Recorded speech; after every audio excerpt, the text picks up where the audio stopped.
नमस्कार मित्रांनो, तर आपल्याकडे आहे टाटा पंच EV आणि या गाडीचा आपण हिलला विदाउट ॲक्सिलेटर देता मोटरमध्ये किती पॉवर आहे चेक करणार आहे. कारण की बरेच लोकांचं इलेक्ट्रिक गाड्या म्हटले की असं म्हणणं असते की चढाला तुमची गाडी म्हणजे तुमच्या गाडीला पॉवर कमी आहे. टू व्हीलरमध्ये तशा बऱ्याच गाड्या आहेत, त्याच्यामुळं इलेक्ट्रिक गाड्या म्हटले की लोकांच्या माइंडसेट असं झालं की पॉवर कमी असते.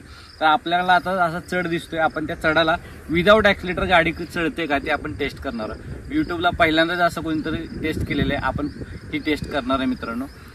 चढाला गाडी चढते का नाही आपण तुम्हाला दाखवणार आहे. तर बघू शकता अशा टाईपमध्ये टेरेन आहे. तर या टेरेनवरून आपण विदाउट ॲक्सिलेटर देता गाडी चढवणार आहे. तुम्हाला दाखवतो की गाडीच्या मोटरमध्ये किती पॉवर आहे.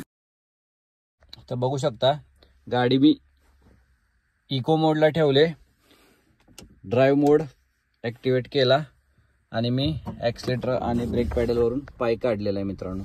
तर बघू शकता स्टिफ टेरेन किती आहे बघा. मी ॲक्सिलेटरला पाय दिलेला नाही आहे तरीही गाडीची मोटर ॲटोमॅटिकली गाडीला पुल करते बघा. मी ॲक्सिलेटर दिलेलं नाही आहे, मी स्टेअरिंगला पण हात लावत नाही आहे का तर तुम्हाला कळलं पाहिजे की गाडी किती ह्याने चढते. बघू शकता मी आणखी ॲक्सिलेटरला पाय लावलेला नाही. तर बघू शकता आपण ही गाडी त्या एवढ्या खाली टेरेनपासून आणली. आता तुम्हाला इथे व्हिडिओमध्ये दिसते का नाही माहीत नाही, खालून आपण गाडी इथं वर आणले. फुल्ली पॉवरफुल आहे, विदाउट ॲक्सिलेटर पेडलला पाय देता गाडीने एवढा टेरेन सेल्फली चढलेला आहे मित्रांनो. तर अशी आहे टाटा पंच EVची पॉवर मित्रांनो. काही आणखी तुम्हाला प्रश्न असतील तर कमेंट करा मित्रांनो. धन्यवाद. जय हिंद, जय महाराष्ट्र.